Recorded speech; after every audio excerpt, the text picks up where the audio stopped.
Hi, I'm Naomi Speakman, Curator of Late Medieval Europe, and welcome to my corner.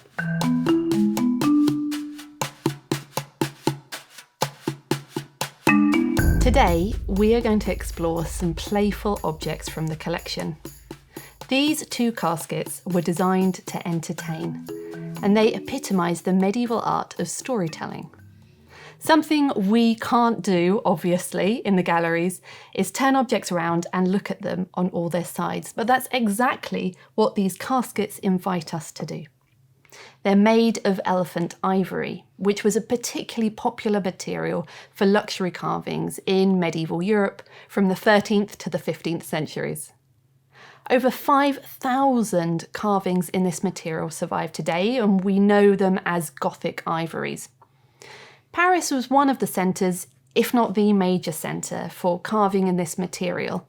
Those workshops flourished during the late 1200s and the 1300s.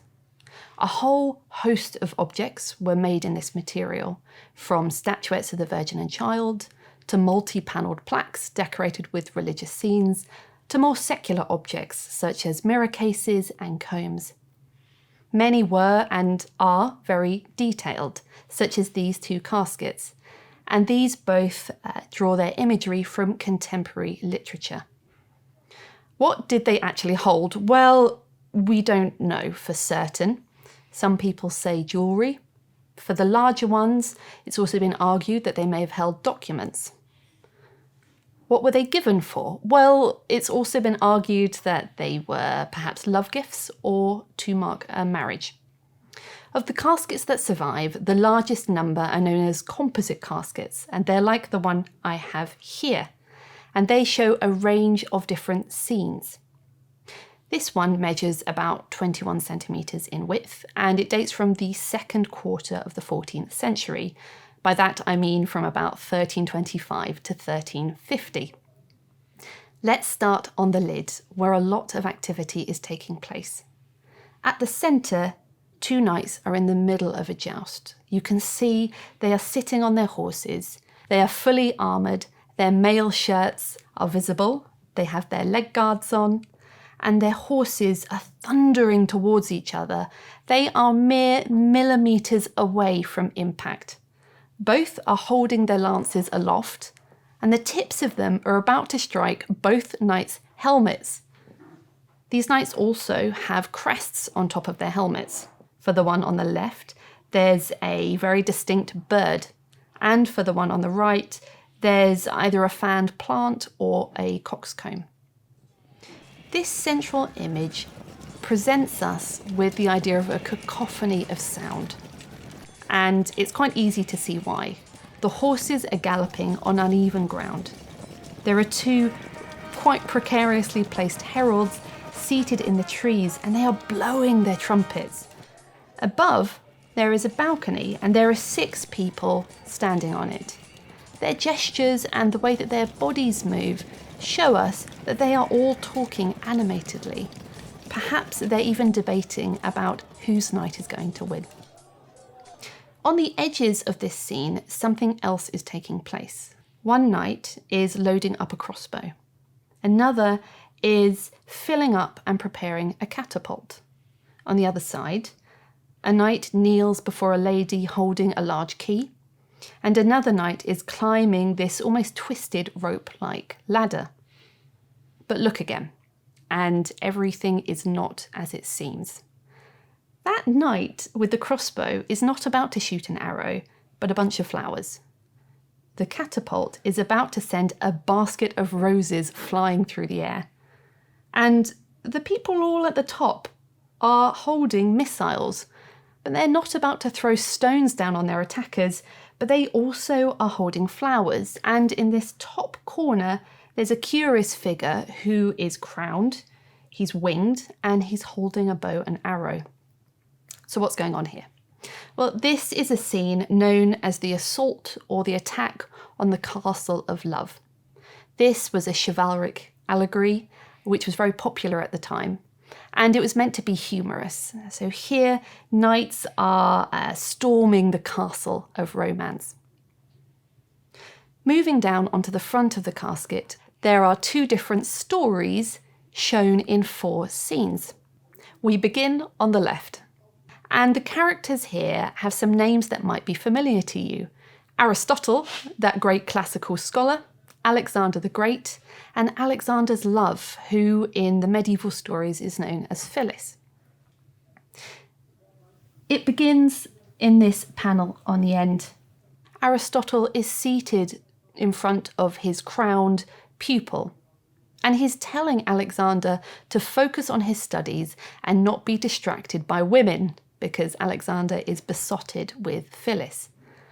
But Phyllis decides to get her own back, and that's what happens in the second scene. Aristotle sees her and is overcome with lust. So she convinces him to let her put a horse's saddle and a bridle on him and to ride him. And that's what's happening. Here, Aristotle is on all fours, and you can clearly see that he's wearing reins. Phyllis is sitting on his back, and you can just make out underneath the lock that she's also holding a whip in her other hand. Looking on is Alexander the Great, and he is this little head peeping out of the tower. Here he sees that his great tutor has completely humiliated himself. There are lots of different themes at play here: age versus youth, hypocrisy, the world turned upside down, and quite simply, a venerable scholar made to look ridiculous. That theme of age continues on the rest of the front of the casket. The other tale is that of the fountain of youth. Here, a queue of elderly people are lining up, and they're eager to get into the curative waters of the fountain. At the end of the casket, we see several bathing youths rejuvenated, and they're sitting in the waters, and the fountain almost looks like a hamburger. You can see it just above them. Moving to the side, this panel shows 2 different stories alongside each other. On the left is the tragic love story of Tristan and Isolde. You might be familiar with it, but if you're not, I'll tell you briefly. Tristan was a knight in the court of King Mark of Cornwall, and Isolde was the Irish princess who married Mark, and the 2 strike up an idolatrous relationship. What's taking place here is in a wood. You can see that with the tree. Tristan and Isolde are talking, but they're watched over by Mark. He's spying down on them from the top of the tree. You can make out his face at the top. Conveniently, they are seated in front of this pool of water, so they see Mark's reflection. And because of that, they talk innocently so as to convince Mark that there is nothing untoward going on. One of my favourite things about this object is the way that Mark's reflection is depicted, because his head is shown as if it's literally coming out of the water in 3D. On the other side of this panel is the death of the unicorn. As medieval texts tell us, the only person who can capture a unicorn is a virgin maiden, because she is the only person who is pure enough, and a unicorn will lie down in her lap. Here, that's just what's happening. The unicorn is lying down in the maiden's lap, and it is being killed by a man who is standing and stabbing it with a spear. For the medieval viewer, they would also have understood the sexual connotations of this allegory.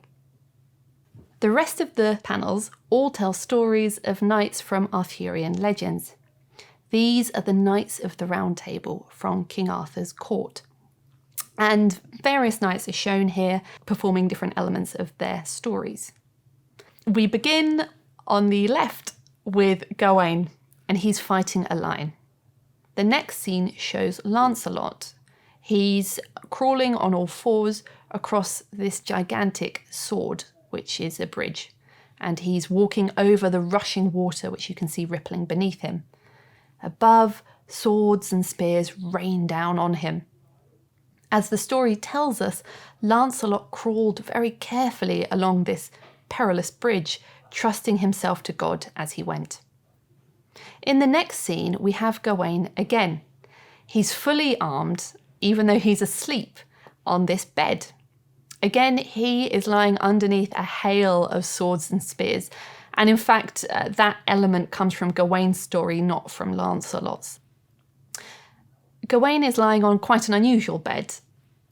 At the bottom of it are bells, and it's also on wheels. On Gawain's shield is a lion's paw, and quite a sad-looking lion is also watching this scene. In Gawain's story, he is in an enchanted castle, and as he is told, no one who spends the night on this bed has ever survived to tell the tale. Well, during the night, the arrows fall down on Gawain and he is attacked by a lion, but he fights back and survives the ordeal. He's watched on at the end of the panel by the women of this enchanted castle. This final panel is the story of Galahad. He's famous for his quest to find the Holy Grail. Galahad has clearly just arrived because his horse is tethered to the tree. He's standing before an older man who hands him a key. This key represents the key to the castle of maidens. And as Galahad's story tells us, on receiving this key, he rescues the women trapped in the castle. You might be wondering why this casket has so much going on and shows so many different stories. Well, they might seem obscure or difficult for us to understand, but actually these were some of the most popular stories for medieval audiences. So you can think of this casket as containing some of the big hitters from contemporary literature. Well, that's quite a lot of information, so I think I'll save the other casket for the next episode. Join me next week.